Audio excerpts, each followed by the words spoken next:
Bom dia! Bom dia, meu povo!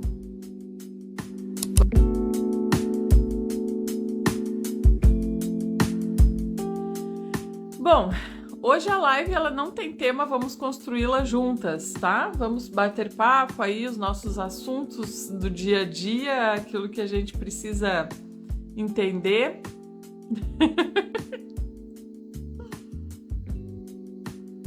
Pro nosso negócio. Ai, eu peguei um copo. Peguei um copo que tava com remédio, olha. Pessoa com 40 anos. Ai, até tô diminuindo 2 falando 40, né? Mas vamos lá. Pois é, uma nova versão para um novo momento. Eu adorei essas mudanças, tanto o cabelo quanto o óculos, né? Ainda tô me acostumando, mas tô gostando do visual porque parece que a mudança de ciclo, quando ela é acompanhada de uma mudança de visual, dá mais um gás pra gente, né? É uma renovada mesmo, Isso pra mim tá sendo bem positivo, assim, né? Essa mudança acontecendo, enfim, ao mesmo tempo, assim, ao mesmo tempo que muda o visual, muda um ciclo, tá se iniciando coisas novas. E eu acho que a reflexão que eu ia fazer nos stories, até vou fazer um pouquinho aqui, aquele dia que o stories, assim, ó, tá me matando de persistência, eu tô virando muito persistente.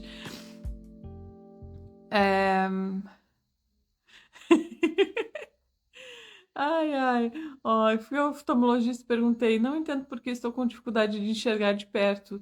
E o senhorzinho sem óculos me disse, é a idade. Ai, meu Deus. A constância que você fala sempre, exatamente. Para tudo, viu? Não é só para. É para tudo, para todas as situações da vida da gente. Constância, persistência, se apaixonar pelo processo, entender, né, que existe ali um período de adaptação. Eu também estou nesse momento de adaptação, decidida que vou assumir meus cabelos brancos. Evita. Sou suspeita a falar. Tive uma recaída no meio do processo, mas já estamos quase lá de novo. Tá só as pontinhas meio amarelas ainda, mas é, é parte. Bom dia, empresárias, né? Vou voltar acredito, bom dia, empresária. Bom dia, empresárias. Esse ano tá quase completando 10 anos que eu montei o ateliê, né? E aí passa um filme na cabeça de tanta coisa que acontece que cabe num período de 10 anos. Meu Deus do céu, assim, se a Carla que lá em 2004, 2014, né? Olha, pessoa. Esses dias eu botei que o Luca. Fui colocar a data. Porque o Luca nasceu em 2014, né? Eu iniciei o ateliê no final da gravidez do Luca. E esses dias eu fui colocar num joguinho pra ele a data de nascimento, coloquei 2004. E aí a Evelyn disse: Mãe, da onde que o Luca nasceu em 2004? Se eu nasci em 2005?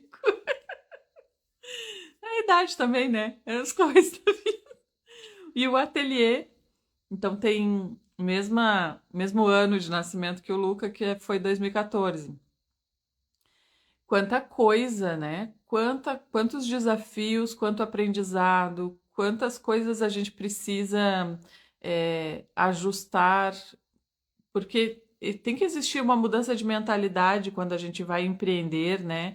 E essa mudança de mentalidade, ela vem sempre acompanhada de várias ações que a gente precisa se desafiar para entender melhor e para fazer as coisas acontecerem, para ainda mais quando a gente começa com tão pouco recurso, o desafio de perceber que apesar de ser tão pequeno, aquilo já é o início de algo. Porque eu iniciei, por exemplo, com uma maquininha que eu peguei as minhas férias, o dinheiro das férias, e comprei uma maquininha que estava na promoção por R$ 199. Uma Eugene 7 pontos, que não trocava nem o calcador, e foi com aquela maquininha ali que eu dei meus primeiros pontos. Eu ia dizer meus primeiros passos, mas serve também meus primeiros pontos para analogia. E de lá para cá, né, quanta coisa aconteceu E o tempo passa de qualquer jeito, o tempo passa a gente faz. Esses 10 anos eles teriam passado de qualquer jeito, eu tendo iniciado o meu negócio ou não. Só que às vezes a gente fica só deixando o tempo passar. Eu acho que essa é uma boa reflexão para a gente fazer, né? Às vezes a gente não se transforma com o passar do tempo. Às vezes a gente meio que estaciona com as coisas que a gente já se sente confortável, apesar de repente elas não estarem tão boas, né? Às vezes a gente quer promover uma mudança, mas a mudança exige que a gente mude, de fato, né? A mudança externa, ela sempre vai vir acompanhada de uma mudança interna. E ela começa, na verdade, nessa mudança externa. Nem sempre. Vamos recapitular essa parte aqui. A mudança externa, ela é acompanhada de uma mudança interna. Mas ela começa dentro da gente, será? Ou ela começa fora? Ela começa numa ideia. Ela começa primeiro numa ideia. Primeiro a gente tem que ter uma ideia de alguma coisa. Então, a ideia da mudança começa dentro, né? Porque a gente não consegue fazer algo que a gente não visualizou antes na nossa imaginação. Então, tudo que a gente concretiza, tudo que a gente realiza, primeiro a gente imaginou. Então, essa coisa começa dentro. Só que às vezes o movimento que a gente faz do lado de fora para tentar tornar real aquela ideia que a gente teve, vai ao mesmo tempo é uma coisa que se retroalimenta, eu acho, porque enquanto às vezes tu só teve uma ideia, mas tu ainda não teve a mudança interna necessária para fortalecer aquela ideia, mas a ideia já tem força suficiente para que tu comece o movimento de mudança. Aí quando tu começa a mudar o lado de fora, assim, começa a ter atitudes em direção daquilo que tu pretende realizar do lado de fora, esse movimento que já é diferente da rotina anterior, porque a gente começa a fazer outras coisas, ele vai proporcionando a mudança interna que é necessária para que aquilo se concretize de fato. Então, eu acho que é uma coisa que se retroalimenta, acho que não é só interno, assim como não é só externo.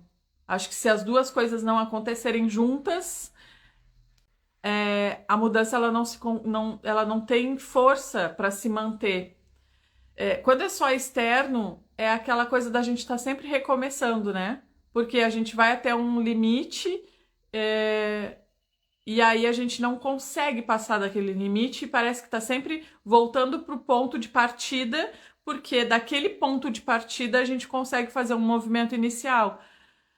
Então, quando chega neste ponto, alguma coisa dentro da gente já tem que ter mudado também, né? Esse movimento tem que ter proporcionado uma mudança interna para que a gente tenha coragem de passar daquele ponto, porque empreender exige coragem. Empreender exige que a gente rompa com alguns ciclos nos projetam para o novo, né? Para o desafio, para o frio na barriga, para o medo de fazer e não saber o que vai acontecer. E isso é bom, né? Claro que a gente não pode ser. É claro que a gente não pode ser. Só um pouquinho, Brias, que eu tenho que olhar alguma coisa ali na frente. Opa, vamos lá, todas comigo. Só para eu olhar uma coisa.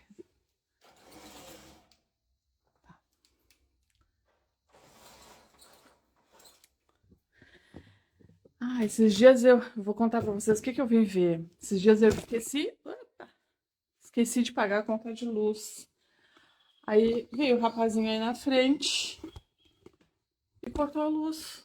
Aí agora parecia que tinha encostado uma moto ali na frente. Eu digo, será que eu esqueci de pagar a conta de luz de novo? O rapaz vai cortar a luz bem no meio da live. Ai, meu Deus do céu, mas não era. Ai, meu Deus do céu.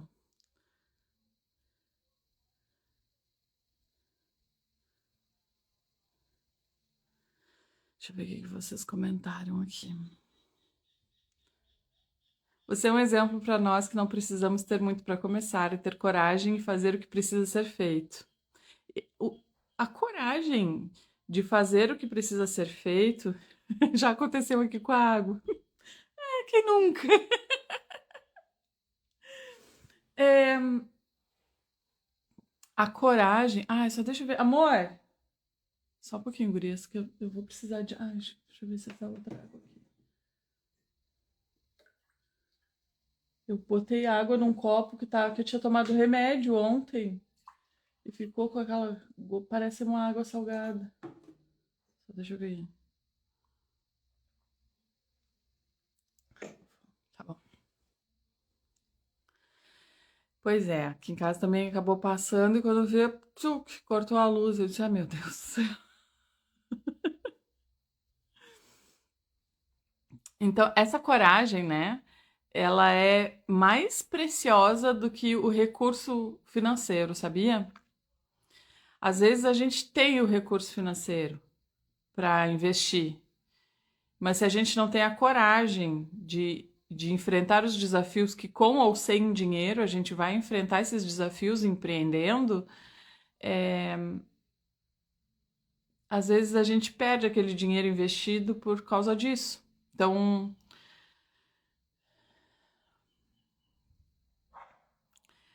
Cris, depois assiste a gravação aí para pegar o fio da meada, porque eu entro numa reflexão assim e aí a gente vai.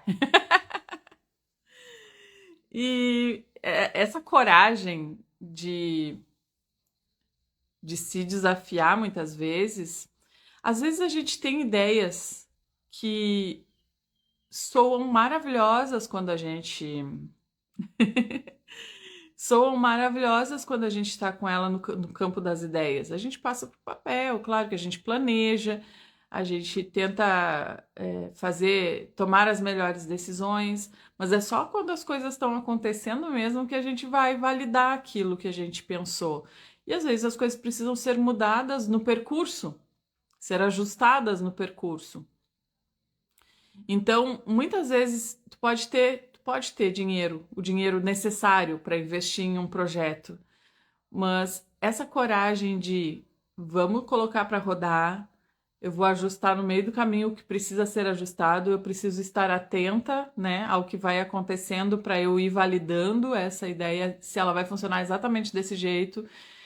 E isso é independente, né? Claro que quando a gente começa com pouco recurso, os riscos são menores, inclusive. Eu tenho menos a perder quando eu começo com poucos recursos. Um erro, quando a gente começa com pouco dinheiro, um erro ele tem um impacto menor. É mais fácil de consertar. Quando a gente começa com pouco, é muito mais fácil de consertar os erros. Quando a gente tem mais dinheiro para fazer investimento, os erros eles custam mais. Então, tem um lado bom da gente começar pequeno, da gente começar de baixo, porque conforme a gente vai aumentando os nossos recursos, agora é uma entrega. Tomara que o Thiago veja. Já vai! Olha lá. Quando a gente começa pequeno, começa com pouco e a gente vai aprendendo a administrar com esses recursos mais limitados, quando a gente tem mais condições, né? Começa a ter um volume de dinheiro maior, começa a ter mais vendas, começa a fazer investimentos maiores, a gente já vem mais treinada, né? Porque a gente teve que administrar menos recursos e foi, independente do volume, a gente foi aprendendo alguma coisa na jornada. Então, tem tudo isso, assim, sabe? Tem vantagens e desvantagens. Às vezes a gente vai passar mais trabalho, porque quem não tem dinheiro tem que investir tempo. Então, para quem começa com pouco recurso, eu vou ter que me dedicar mais no sentido, com pouco ou com muito tem que se dedicar bastante. Mas o que eu digo é o seguinte: se eu começo com pouco recurso, eu não tenho verba para marketing, por exemplo. Então, além de fazer toda a rotina do meu trabalho, vamos supor, eu tenho que produzir, eu tenho que atender cliente, eu tenho que administrar estoque para, né? Porque assim, o estoque dentro de um negócio artesanal, ele é um grande ponto de atenção. Sabe aqueles sinais de alerta? Eu tenho que comprar uma plaquinha daquela e colar no teu armário de tecidos e aviamentos e materiais que tu tem aí, porque o estoque é um grande alerta para negócios artesanais, porque é muito fácil a gente se perder de comprar coisas sem necessidade ou de deixar dinheiro parado no estoque por falta de criatividade de fazer aquele material rodar, virar produto e botar para rodar, mesmo que seja pronta entrega. E as pronta entrega a gente sabe que a gente precisa ter bastante criatividade para que sejam produtos realmente atrativos, para que sejam produtos que tenham a capacidade de despertar interesse no cliente, mesmo sem a necessidade. Porque quando o cliente vem fazer uma encomenda, ele já está com aquela necessidade. Ele já está pronto para comprar, ele já está buscando alguém que possa oferecer aquele produto para ele. Então ele já sabe que precisa daquilo. O produto à pronta entrega é um produto que precisa despertar esse interesse, mesmo que a pessoa não esteja pensando naquilo naquele exato momento. Então o estoque, ele tem que ter esse grande sinal de alerta, porque às vezes a gente pode se perder feio nessa má gestão do estoque. Então, quando a gente fala em gestão de negócios artesanais, o estoque entra muito nisso também.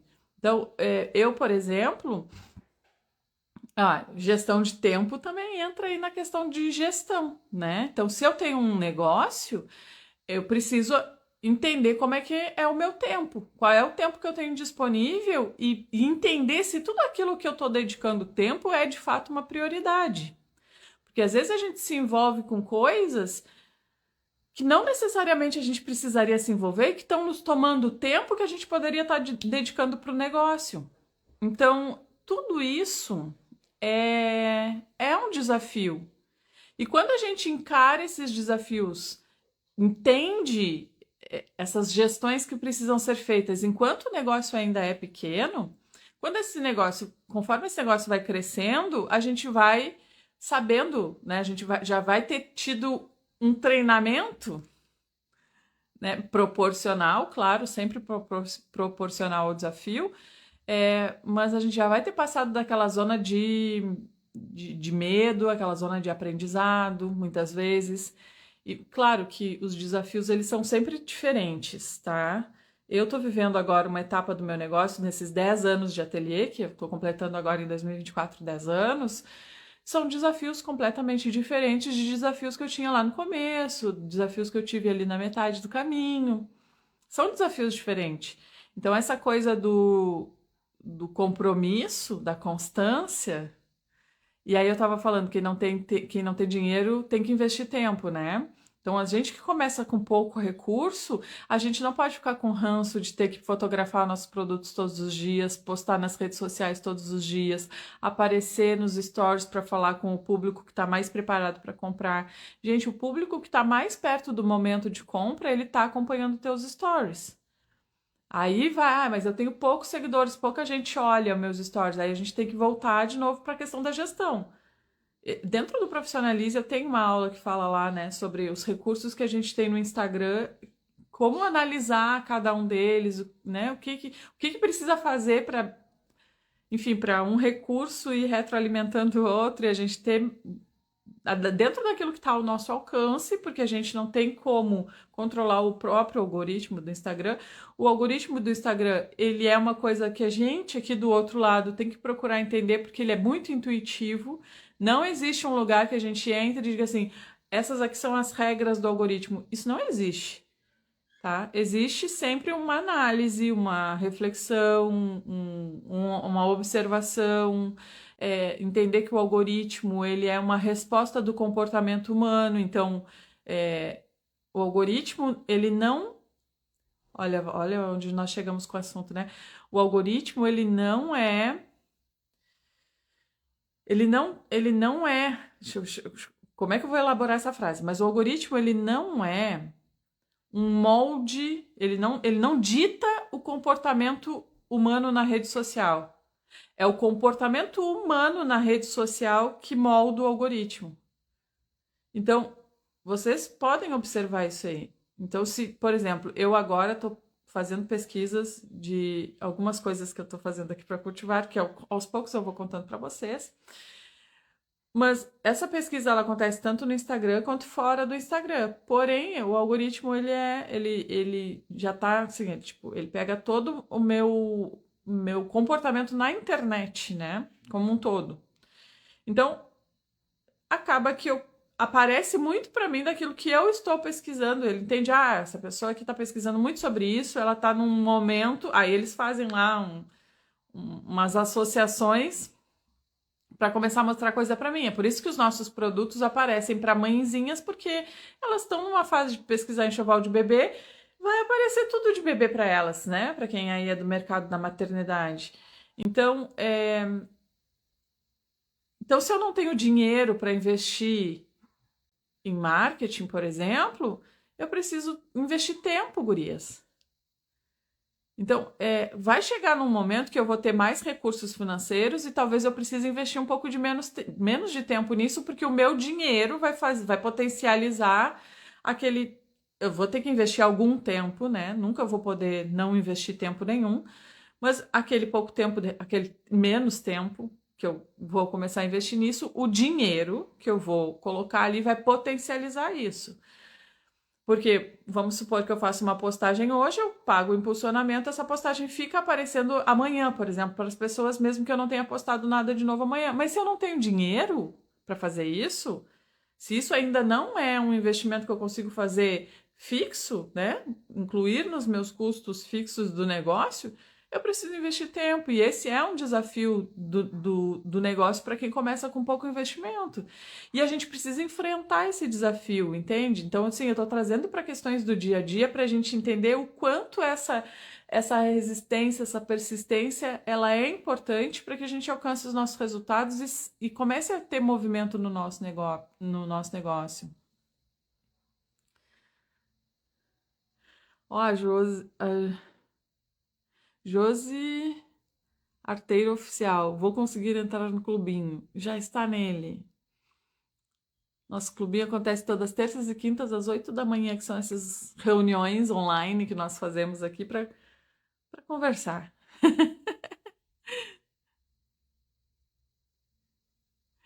Agora estou bem ativa no Instagram, demorou, mas foi muito bom. Eu comecei a usar os meus retalhos que estavam ocupando espaço. Fiz uma necessaire, postei e já vendi 4. Perfeito, parabéns. É sobre isso que a gente estava falando a respeito do estoque, né? Bom dia, Silvia.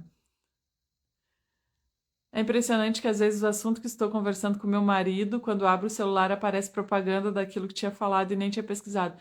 Gente, falar perto de um smartphone, a gente já caiu no algoritmo. Sabe aquelas permissões?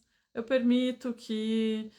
Aí a gente vai clicando, permito, porque você tem que permitir tudo, porque se tu não permitir alguma coisa, tu não instala o aplicativo, né? E naquelas permissões tá também isso, né? O dispositivo capta o áudio, né? E sim, isso não é mito, isso é verdade. O algoritmo se adapta ao seu comportamento na internet, é exatamente isso. Mudei no Instagram de empreendedor para a loja de presentes. Qual o impacto dessa mudança no algoritmo? No algoritmo em si, nenhuma, tá? Nos recursos que o algoritmo libera para ti, vai ficar mais limitado. Ah, ali o status, né, acho que chama de empreendedor, ele libera mais recursos, mais músicas, mais, enfim, são mais recursos que libera pra gente. Então, por isso que as pessoas costumam colocar esse status, tá? No algoritmo não faz diferença, mas nos recursos sim. Escrevi errado, é que eu sempre assisti gravado. Mas que bom que está por aqui, hoje, ao vivo. Olha, a Joselda chegou do treino, maravilhosa. Augusta me falando que eu tô linda de óculos. Estou na minha nova versão agora de óculos. Primeira vez que eu coloquei esse óculos, assim, que ele tem essa armação mais delicadinha, fininha, parecia até um filtro. Sabe aqueles filtros de óculos que tem no Instagram? Eu digo, parece um filtro.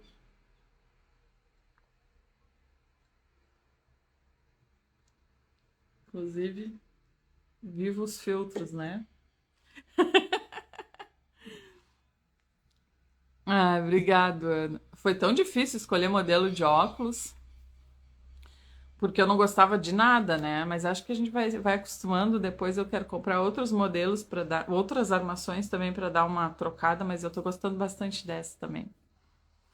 Sempre faço post só das minhas peças. Agora comecei a fazer post com dicas para gestante. Você acha que se encaixa? Se encaixa, tem que tomar bastante cuidado, tá? Quando a gente vai trazer um conteúdo que não é produto, a gente sempre tem que fazer um link com o nosso produto. É importante a gente educar o nosso cliente, mas a informação que a gente traz, ela tem que fazer um link com o nosso produto. Por exemplo, eu faço capa de caderneta de vacinas para vender. Aí eu vou trazer um conteúdo de alguma dica para gestante. Aí eu posso postar o quê? Alguma coisa sobre o calendário de vacinas que a criança vai ter que, as vacinas que a criança vai ter que fazer. Esse calendário de vacinas, ele vai ser mais intenso nos primeiros meses, só que ele vai ainda até a idade escolar da criança praticamente. Vão ter vacinas que precisam ser feitas lá com 4 anos, 5 anos, 6 anos. Eu não me lembro exatamente. Mas vão ter, né? Então, o que a gente pode usar? Quando a gente vai trazer essa dica, o calendário de vacinas. Basta eu colocar lá o calendário de vacinas. Ei, mamãe, fique ligado no calendário de vacinas. Isso não vai ajudar em nada, não vai colaborar em nada. Pode até confundir um pouco, porque às vezes as pessoas postam tantas dicas que o perfil fica aparecendo perfil de dicas de maternidade ao invés de perfil de vendas de produtos, tá? Como que eu trago essa dica? Eu, Carla Noronha. Vamos supor que entre no meu portfólio de volta, ou em algum momento vai entrar, eu vou aos pouquinhos, né? Mas está lá no meu portfólio que eu vendo caderneta de vacinas, como já vendi por muitos anos.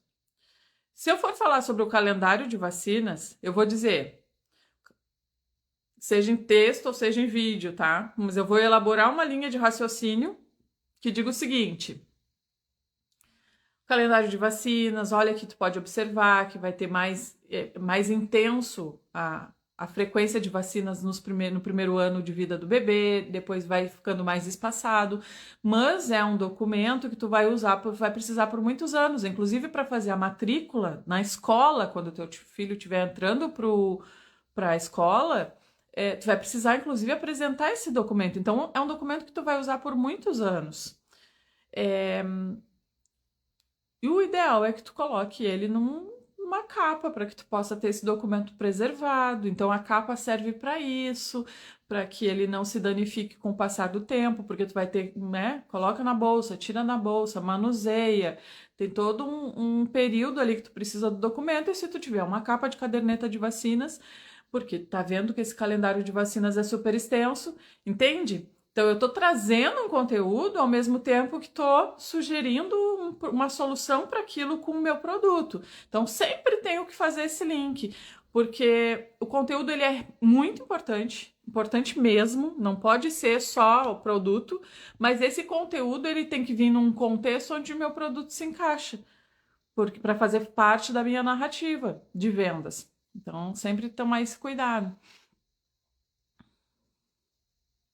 Tem vacinas até de 15 anos, principalmente se for menina, né? Menina tem, inclusive agora, há poucos anos, entrou no calendário de vacinas para as meninas ali na pré-adolescência, né? As vacinas das DSTs, né? Alguma coisa assim nesse sentido, eu me lembro que a Evelyn precisou fazer. Carlos, o que você diz sobre perfil fechado de ateliê?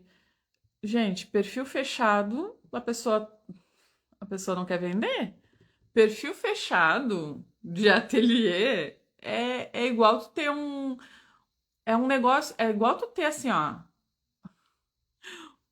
É igual tu ter um negócio. Eu vou comparar. Sabe, a bingo foi proibido. Aí, tu tem aquelas casas de bingo meio clandestinas, sabe? Que são meio, bem camufladas, que só entra ali por indicação. Alguém que frequenta tem que te dizer que existe aquele lugar ali. Alguém já, sabe? o perfil fechado de ateliê é quase isso. A pessoa, como assim? Eu tô navegando na internet. Porque o perfil fechado não, o algoritmo não vai entregar para as pessoas que estão ali, por exemplo, naquela aba do explorar. Se alguém te indicou, eu fiz o meu enxoval com a Carla, dá uma olhadinha no perfil dela. Como que a pessoa vai dar uma olhadinha no teu perfil se o perfil tá fechado? Nem para indicação tu não vai conseguir atrair a pessoa vê outro perfil ali, pronto, já. Não, perfil fechado para negócio não tem sentido nenhum, né, gente?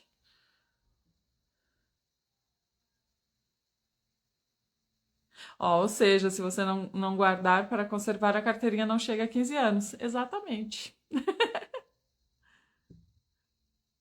Uau, como você desenvolve com rapidez. Quando crescer, quero ser assim. Pois é, meu povo, isso são anos, né? Vamos para, deixa eu ver, 10 anos de ateliê. Vou fazer as contas aqui.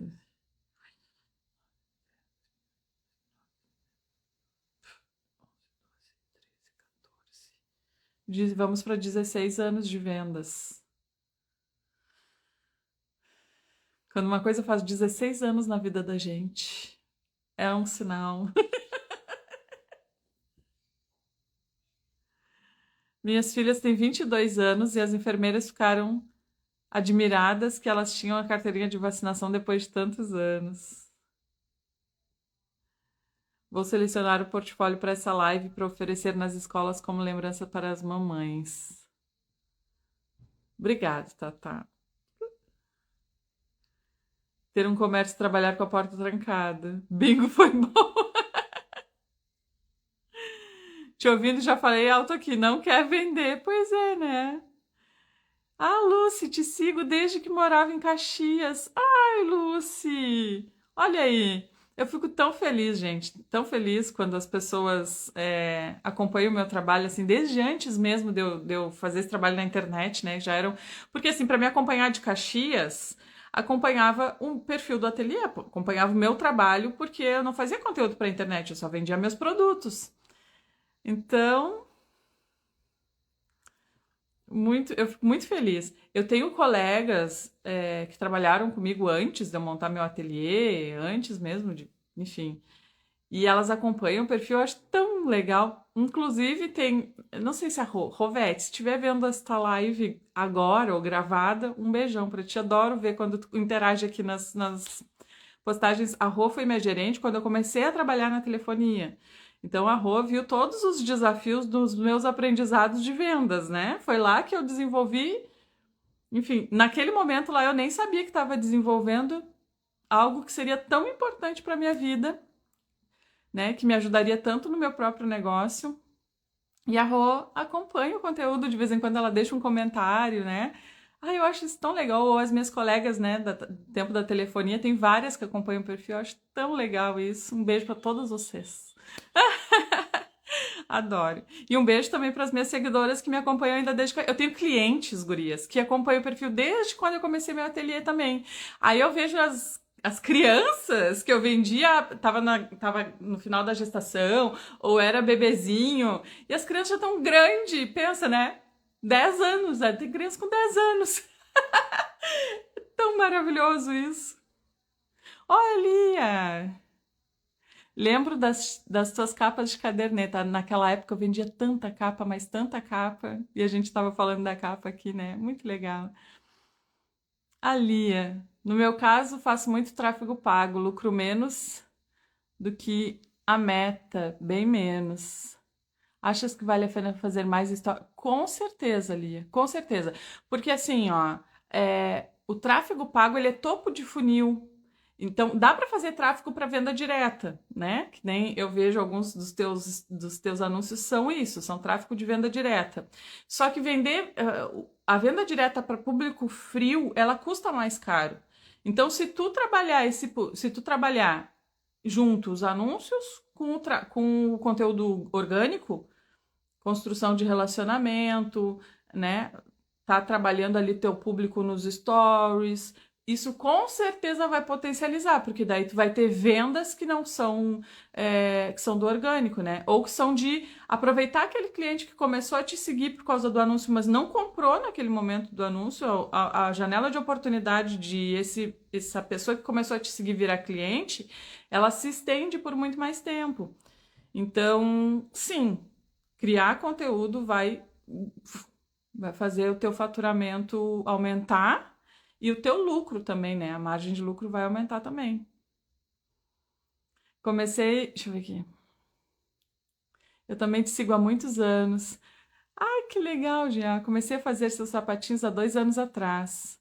Comprei seus moldes, só adaptei, só parei porque não tive vendas. Vendas é uma construção, né? E essa construção precisa ser intencional. A gente precisa construir o nosso processo de vendas e investir nele todos os dias. Às vezes, vai demorar um pouquinho para vir o retorno dessa construção, porque a gente não colhe o fruto no mesmo momento que a gente planta a semente. Então, esse período, ele precisa que a gente persista mesmo. Mas, quem sabe, né? Não é um convite para o retorno. Comecei a acompanhar quando você tinha cabelo comprido e preto. Quanta mudança! Agora é curto e. Agora tá multicores. Fico admirada como você faz crochê tão rápido. Sabe que a minha mãe fala a mesma coisa? Como tu faz crochê rápido? E eu fazendo, eu não sinto que seja tão rápido, mas parece que é. Eu adoro fazer crochê. Inclusive agora tá chegando o inverno aqui no sul, né, gurias?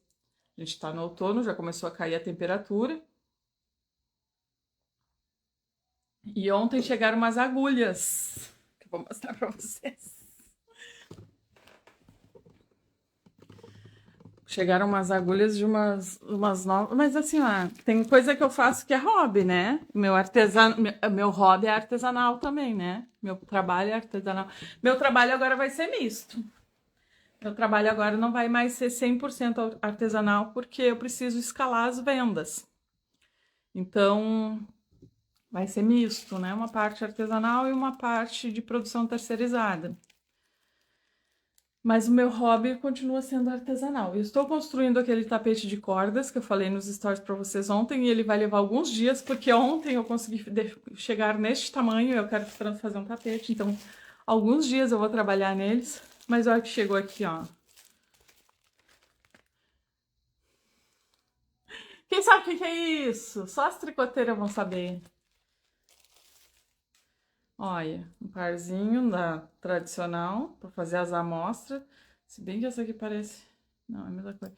E duas agulhas circular, ó. Elas são as duas número 5. Uma tem 1 metro e outra tem 60 centímetros. Uma um pouquinho menor para trabalhar a parte da gola, né? Esse começo aqui da pala. E a outra maior para fazer umas blusas de lã pro Luca. Inverno, blusa de lã feita à mão, ela é muito quentinha e muito mais, né? Quando a gente. Enfim. Tricotar. Agulha, agulha. Olha, aliás, crocheteiro.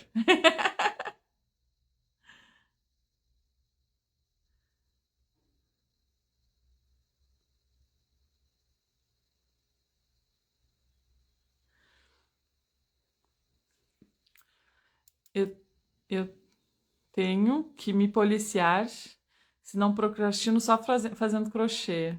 Sou uma maquininha no crochê desde 7 anos, já vendia. Hoje é só hobby. O meu hobby é todo artesanal também. Esses dias uma aluna me perguntou assim, professora, você sabe fazer todas as técnicas? Todas as técnicas de artesanato? Achei tão bonitinho. Não sei fazer todas, mas me arriscaria no hobby em todas, inclusive. Eu quero fazer, ó, uma coisa que eu nunca fiz, macramê, nunca fiz macramê. Mas já tô namorando de fazer uma fruteira daquelas de redinha lá para minha cozinha, porque tem o armário aéreo, e aí eu quero pendurar na parte de baixo uma redinha que é uma fruteira de macramê. Talvez eu me aventure aí fazer uns nozinhos de macramê, claro, por hobby, né? Não faria para vender, porque é uma coisa que eu não tenho habilidade suficiente, eu teria que melhorar as minhas habilidades para isso. Mas como hobby, o artesanato, assim, meu Deus do céu, né? O prendedor de chupeta que você mostrou foi você que fez? Foi. Na verdade, o que que eu fiz? A tirinha de tecido, né? Porque o prendedor de chupeta é basicamente o clipezinho de prender, que é aquele que a gente compra pronto. E embaixo tem a argola de madeira, que eu comprei pronto também. Eu só fiz a tira de tecido. Fiz a tira e prendi ali. Não sabia o que fazer tricô. Quando a Evelyn era bebê, os conjuntinhos dela, tudo era eu que fazia, porque no final, na gravidez da Evelyn eu fiz tanto artesanato, mas tanto artesanato, meu Deus do céu. Acho que a Evelyn enjoou de artesanato na barriga já.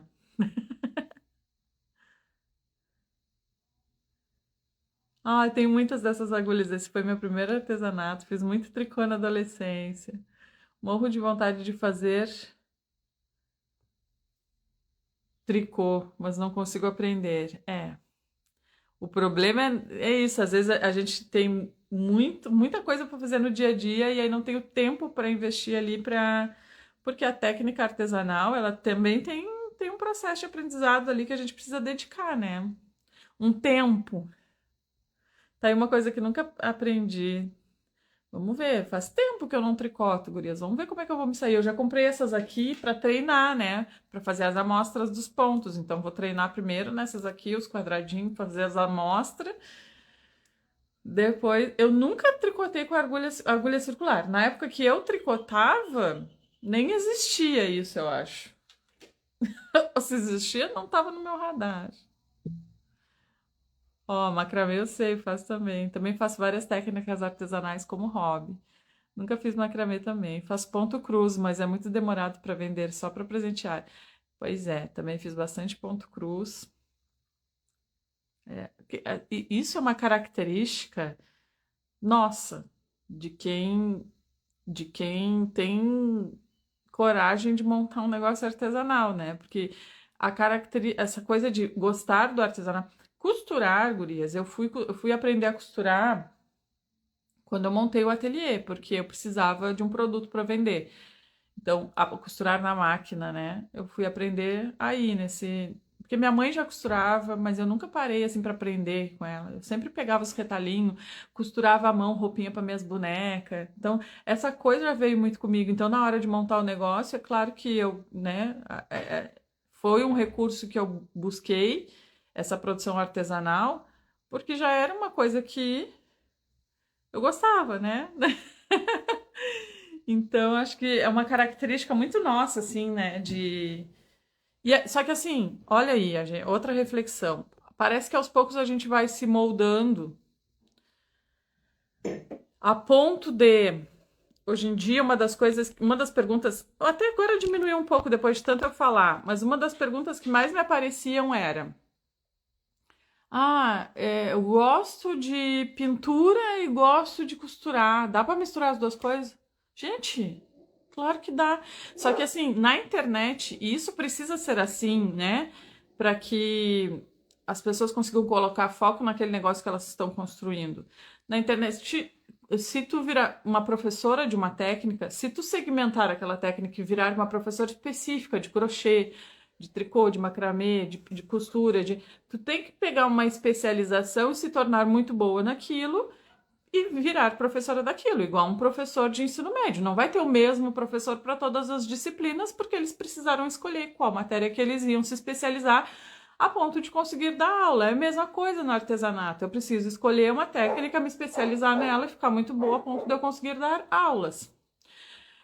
Mas isso meio que criou essas caixinhas, né? Parece que as técnicas elas são todas separadas. Se eu fizer amigurumi, meu nicho é amigurumi. Não. Amigurumi é uma técnica que existe para que a gente possa fazer um produto, que esse produto, depois de pronto, ele vai estar dentro de um nicho. Então, se eu fizer costura, se eu fizer crochê, se eu fizer pintura, se eu fizer bordado, o resultado dessa técnica que eu usei para fazer aquele produto, o produto pronto, ele se encaixa num segmento. Então, dentro do universo da maternidade, isso nos abre, principalmente dentro do universo da maternidade, né? Nos abre um leque de possibilidade de mistura de técnicas que enriquece o nosso produto e que não é a técnica que define o segmento que eu atuo, né? Então eu posso fazer costurar, aí trazer um bordado, trazer uma pintura, trazer um detalhe num nozinho de macramê, por que não? Né? Imagina coisas que dá pra gente fazer, que dá pra gente misturar e enriquecer o nosso produto com diferentes técnicas, diferenciar o nosso produto, explorar a nossa capacidade criativa. Gente, quem tem negócio artesanal tem que desenvolver a criatividade, né? Para não ficar eternamente tendo que buscar referência nos outros perfis, por exemplo. Então a gente constrói, tem que estudar sobre negócios. Tem que entender qual é a identidade da marca que a gente está construindo. Branding, aí começam os termos, né? Mas a gente precisa entender disso para que o nosso produto se destaque no mercado. E um dos diferenciais dos nossos produtos pode ser, inclusive, uma mistura de técnicas que vai enriquecer o nosso trabalho. Não tem problema nenhum nisso, né? Mas essas caixinhas que se criou, parece que as coisas não se misturam. É igual estudar técnicas de vendas. A gente separa todos os conceitos em caixinhas para que a gente entenda cada conceito dentro do processo, mas no dia a dia, tudo meio que está acontecendo ao mesmo tempo no processo de vendas. Porque no mesmo dia eu vou ter clientes em diferentes etapas do meu funil de vendas e eu preciso me comunicar com esses diferentes clientes nesses diferentes momentos, né, de cada um. Então, didaticamente, a gente separa os conceitos, a gente separa as técnicas para que a gente possa estudá-las. Mas no dia a dia, isso tudo meio que se mistura, né? Olha aí, ó. As artesãs já vêm de infância, não adianta, olha ali, ó. Na infância a gente já sabe se é uma alma artesã.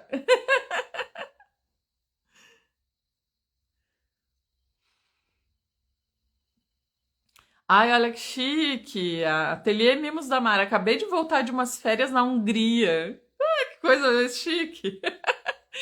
Fiquei admirada com o que vi, de como eu vi amigurumi, o artesanato mais vendido. Todas as lojas de lembrancinha tinham produtos em amigurumi. Que legal! É muito legal a gente ter a oportunidade de conhecer outras culturas, né? Muito legal. Faço enxoval de bebê, faço pintura e costuro todas as peças. Agora mesmo estou pintando fraldas. Acho lindo. Sim, sou professora alfabetizadora há 20 anos e com a experiência hoje se torna fácil ensinar. E agora quero unir o meu gosto pela venda, o artesanal e o ensinar. Muito bom. Alfabetização é a mesma coisa, né? Separa lá letrinha por letrinha, ensina uma de cada vez, ensina como escreve, o formato, a letra maiúscula, a letra minúscula, a letra cursiva, né? A letra, não sei, separada, aquela que eu não sei o nome. Como é que chama a letra caixa alta na internet? Chama caixa alta. E o som da letra, né? Mas aí depois, no dia a dia, elas estão todas misturadas, né? Na linguagem, escrita, falada, tudo. Tão bom te escutar. Precisamos. Olha, Lia, tu tá me devendo um bolo e um café da tarde, inclusive. Tem um colega que diz saber vender só moto, e tem outra que que só sabe vender, e tem outra que só sabe vender. Interessante ou falta de necessidade? Sabe por quê? Por exemplo, tá? Essa pessoa que diz eu só sei vender moto, existe um fundamento nisso. Porque tu precisa dominar o produto que tu vende. Então, quando ele diz assim, eu só sei vender moto, o que ele está dizendo? Eu conheço tudo de moto. Eu me especializei nesse produto. Eu conheço a moto pelo barulho do motor. Não sei, ele sabe tanto de moto que ele, né, na cabeça dele desenvolveu essa expressão, eu só sei vender moto, porque tu sabe vender o produto que tu domina. Por isso que é importante o nicho de mercado. Por que eu me especializei no mercado da maternidade? E hoje em dia é tão fácil desenvolver uma narrativa de vendas em cima de qualquer produto. porque conheço o mercado a fundo, porque estudei muito cada produto, porque estudei todo o contexto da gestante no momento de montar o enxoval, o que está acontecendo, o que precisa, o que não precisa, E o mercado da maternidade é um mercado que mudou muito. De quando eu comecei para cá, 10 anos, mudou muito o mercado da maternidade, como qualquer outro mercado, provavelmente, né? Mas as coisas foram evoluindo, foram mudando, enfim, porque o comportamento de compra ele também segue um pouco da cultura, sabe? Ele segue o contexto social, assim, cultural, ele segue as tendências muitas vezes. Então, se a gente não se aprofunda num mercado específico, a gente tem mais dificuldade de vender. Então, daí que vem a frase dele, né? Só você vender moto, porque provavelmente ele domine tanto que ele sabe contornar as objeções com facilidade, ele sabe construir narrativa de vendas com facilidade, ele conhece as dúvidas, ele conhece a jornada do cliente dentro do processo de vendas, né? A jornada dentro do funil de vendas. Então, conhecendo isso, ele consegue conhecer o que move uma pessoa a comprar esse produto, entendeu? Quais são, enfim, os sonhos, necessidades, tudo. E é isso que acontece quando a gente se especializa. Não sei, meu cabelo tá meio amassado, parece. Minha filha ama fazer coisinhas para as bonecas. Acho que ela é altamente influenciada por mim. Ai, pode ser que sim, mas pode ser dela, tá? Pode ser muito dela. Mas se ela já gosta e tem um incentivo, aí só potencializa, né? Aí é muito bom. Comecei no crochê com 14 anos, mas apaixonei na pintura baby em 2009. Eu faço tricô à máquina desde 10 anos, fazia polaina para vender para meus colegas. Muito bom. A criatividade para ter, para ensinar alfabetização, acho o máximo. Sim, né? Aquelas mentezinhas em construção que também aprendem de uma outra forma, né? É muito lindo isso. Minha meta é uma vez no ano conhecer um lugar diferente. Nos últimos 8 anos já conheci 11 países. Detalhe, pago com o salário do ateliê. Uma salva de palmas agora. Meta, sonho. Vou colocar como meta também. Muito bom, adorei. Depois que deixei um público, minha loja cresceu e não fico mais perdida no que fazer. Perfeito, é sobre isso. As pessoas têm medo de nichar porque acham que vão perder vendas.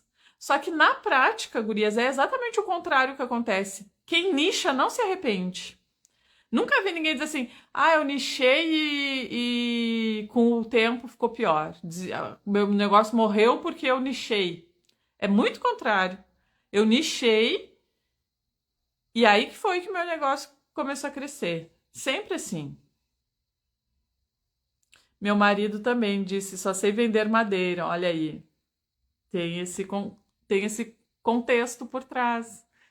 Fala um pouquinho sobre os primeiros dinheiros que a gente recebe no ateliê. Falando em fala um pouquinho, eu tinha dito que a gente ia falar sobre. Eu vou anotar. Vai ser o tema. Eu, inclusive, vou fazer uma capa já, deixar pronta. Vai ser o tema da live de terça. Falar sobre sociedade, né? Sobre trabalho com sócios. Vai ser. Vai ser o tema da live de terça-feira. Porque me engatei aqui numas reflexão. Eu preciso achar uma caneta que escreva, porque senão eu vou esquecer disso. O que é isso? A idade. Ah lá, tem uma caneta. Idade, né? A gente se não anota, esquece. O tripé tá aberto, a parte de baixo, e aí eu tenho que... Vamos lá.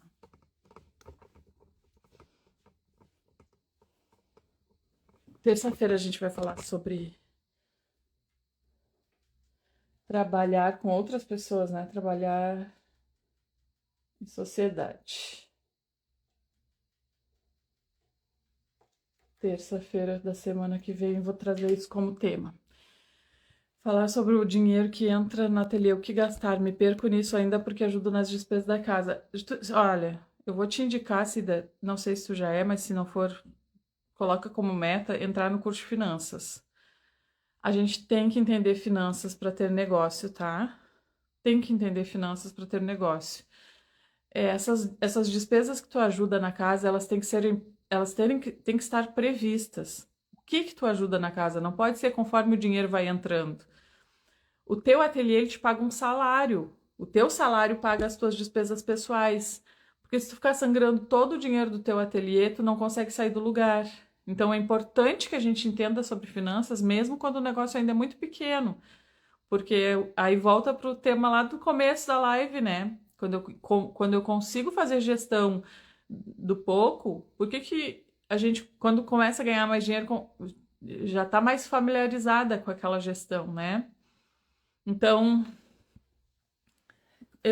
eu tenho um curso inteiro para te fazer entender isso. Talvez eu não consiga te fazer entender em poucas palavras, mas o dinheiro do ateliê, cada parte dele é para uma coisa. Tem uma parte que tu pode usar para ajudar a pagar as despesas da casa. Tu pode, inclusive, ter participação nos lucros da empresa, que nem eu falo, né? Mas para isso tem que estar batendo meta de vendas. Então, tem que tratar o negócio como negócio. Tem que tratar a gestão financeira desde o começo, ainda não estou batendo meta, mas já sei o que é cada coisa aqui. Porque quando se trata de negócios, primeiro, antes de tirar salário, a gente tem que repor custos. Então, tem ali um custo fixo, tem um custo de matéria-prima que precisa voltar para o ateliê. Então, a gente precifica e no preço de venda individual tem um pouquinho de cada coisa. No preço de venda individual tem um pouquinho de custo fixo, um pouquinho de salário, um pouquinho de matéria-prima e margem de lucro.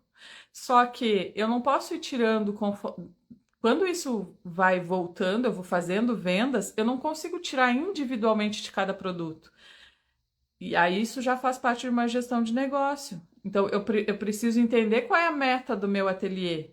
Eu preciso ter uma meta de vendas, a gente está falando de negócios. Então, desse faturamento, eu já cobri os custos, porque depois de cobrir os custos é que eu começo a ter salário. Então a gente vai para a gente tem que começar a falar de faturamento, de meta de faturamento. Então a gente tem uma meta mínima, que é o ponto de equilíbrio do negócio, onde ali a gente cobriu os custos e tirou o nosso salário. Aí eu preciso fazer um planejamento financeiro pessoal, para que a minha vida pessoal, meus gastos pessoais possam ser supridos com esse salário que o ateliê me paga. Não tem como ser diferente, tá? Se a gente não se profissionaliza, se a gente não entende como que é essa gestão financeira de um negócio, a gente está sempre confusa em relação a isso.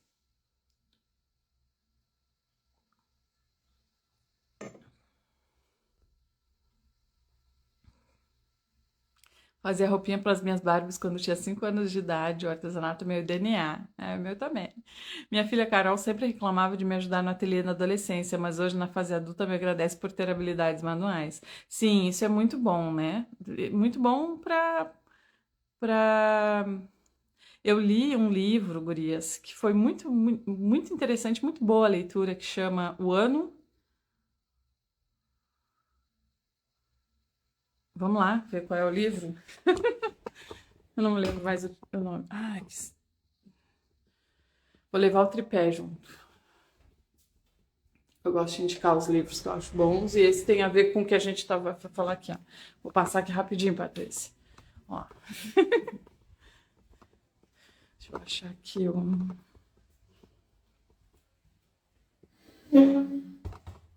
Nossa, deixa eu ver se eu acho. Aqui, ó. Esse livro aqui, ó. O ano em que menos é muito mais. Vamos voltar lá para o ateliê.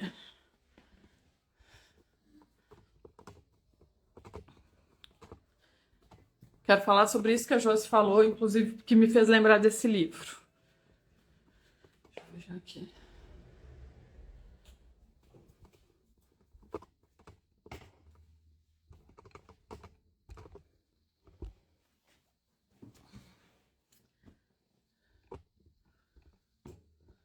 pessoa se senta de forma delicada, vocês repararam? Me joguei em cima do sofá. Ai, ai. Esse livro aqui, ó. O ano. Isso me fez lembrar uma coisa que eu não vou nem comentar. O ano em que menos é muito mais.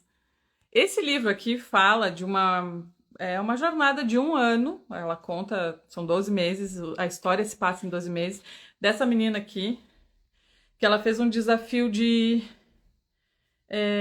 não comprar coisas que ela não tivesse necessidade durante um ano. Então, as únicas coisas que ela poderia comprar nesse desafio pessoal dela era, claro, se manter, comprar comida, né?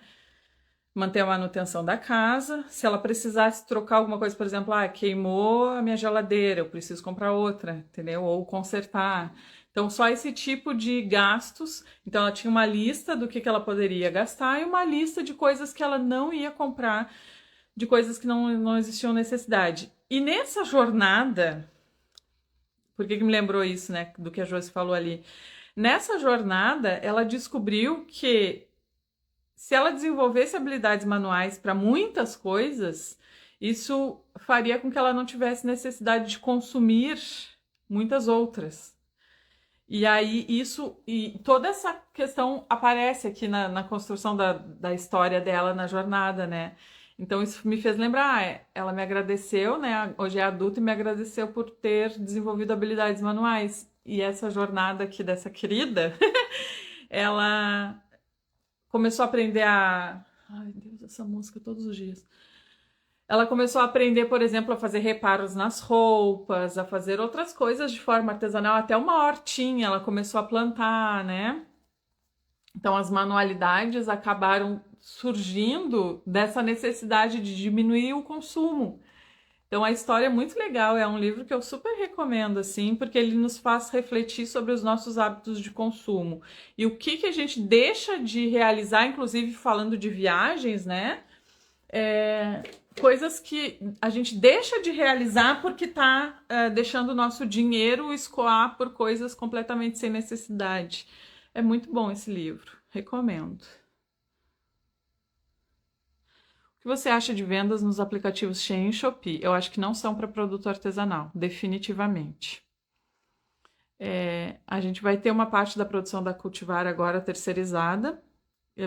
O primeiro lote de roupinhas já está sendo feito, inclusive. Ai, que delícia de falar isso, mas né, conforme as coisas vão acontecendo, eu vou mostrando para vocês. E aí o Thiago está estudando muito de vendas em e-commerce, né, para a gente poder desenvolver isso com mais força esse ano. E aí ele disse, Carla, a gente pode botar nos marketplace. O único marketplace, o único não, né, mas eu vou colocar o produto da Cultivar no Mercado Livre, por exemplo, tá? Porque eu acho que Mercado Livre ainda dá para manter o preço do produto como ele é. Talvez não seja tão competitivo, mas ainda cabe lá a marca Cultivar. Posso usar também Magazine Luiza. Magazine Luiza é um outro aplicativo que eu acho que cabe o produto de marca ali. Shein e Shopee, jamais que eu vou botar meu produto lá. Mas jamais. Vende muito? Vende muito. Shopee vende muito. Shein vende muito. Mas não tem condições de eu colocar o meu produto lá. Primeiro, pelo posicionamento da marca. E segundo, porque quem entra dentro da Shein e da Shopee está procurando preço. E não tem condições de eu colocar meu produto lá dentro. Então, para produto artesanal, são muito bons. Se tu trabalha, por exemplo, com dropshipping ou com revenda, se tu faz importação, que tu consegue um produto com preço barato, tem que estar nesses marketplaces. Mas é outro contexto. Produto artesanal, não vejo nenhuma vantagem. Tô aqui cortando as peças e pensando em nichar. Só isso que estou fazendo. Utilitários personalizados com estampa própria. Decide, Fê. Tu precisa decidir e colocar toda a tua energia naquilo que tu decidiu. Qualquer coisa que tu faz, dá para desenvolver. Mas tem que decidir. Porque senão tu fica dividindo a tua energia, né? Ah, nossa, achei meu mundo. Eu também fazia roupinhas da boneca, sempre amei trabalhos manuais. Ah, a Fê ali, ela própria, né? Aliás, tô pensando demais e achando de menos. Não brinca com a nossa idade, moça de óculos. Depois que decidi trabalhar só com fraldas e bonecas, em 8 meses, na época, estávamos na casa própria. Na época, eu fiz empréstimo no Sebrae. É isso? Hoje estou lutando para vencer o Instagram e voltar a vender bem. Desafios do empreendedorismo. Todas nós vamos passar por desafios, gente. Todas nós. Não existe uma jornada empreendedora que as coisas só sejam assim, sempre, sempre, né? Ao infinito e além. Não. Isso faz parte, eu acho, inclusive, do nosso processo de amadurecimento, de aprendizado. Acho que não, enfim. Mas tá super no caminho certo.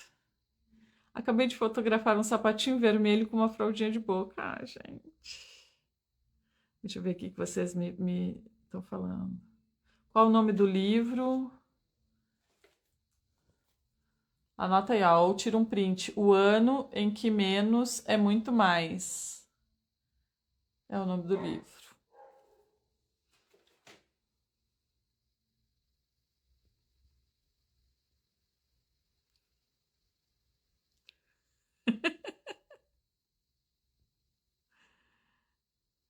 Porque tem enxoval personalizado tão barato na Shopee. Tem uns que parecem artesanal, mas é muito barato.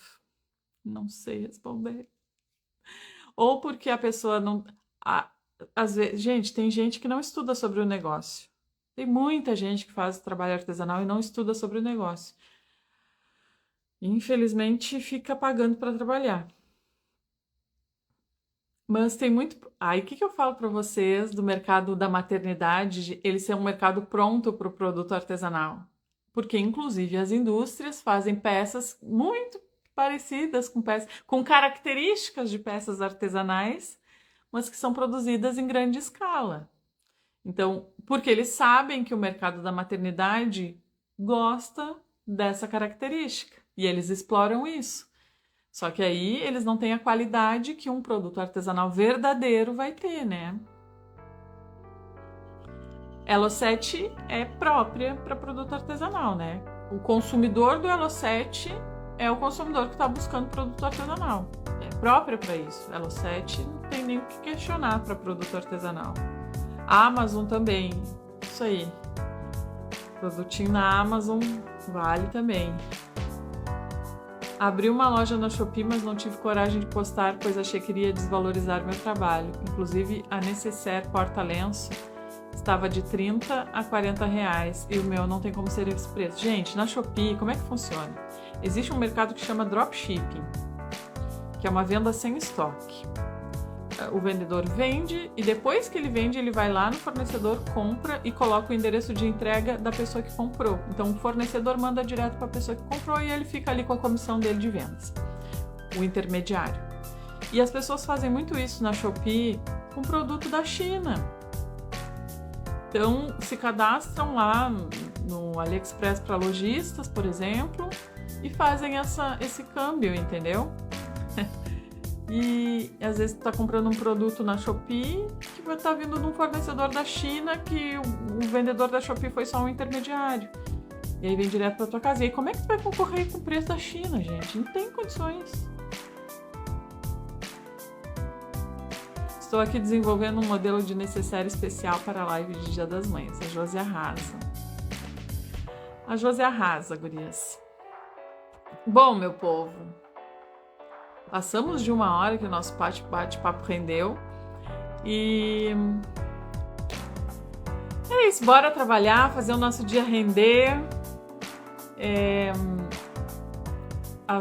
Só reforçando, né? As nossas lives do Clubinho são sempre terças e quintas. Ontem comprei teu curso de enxovais para bebê. Seja muito bem-vinda. Eu realmente recomendo aquele curso, assim, é um curso que tem bastante informações sobre acabamento, sobre tecidos, sobre a utilização daqueles produtos essenciais. Seja muito bem-vinda. Não é fácil, mas a Carla nos traz clareza. Eu fico muito feliz agregar algo aí com os nossos bate-papos, né? Porque eu tô na jornada junto com vocês, né? A gente tá aí vivendo os mesmos processos, momentos diferentes, mas processos muito parecidos. Então a gente estamos juntas. É isso, gurias. Um beijo pra vocês. A gente se vê aqui na live de novo na terça, mas a gente vai se falando pelos stories, tá? Acompanhem os stories. Um beijo.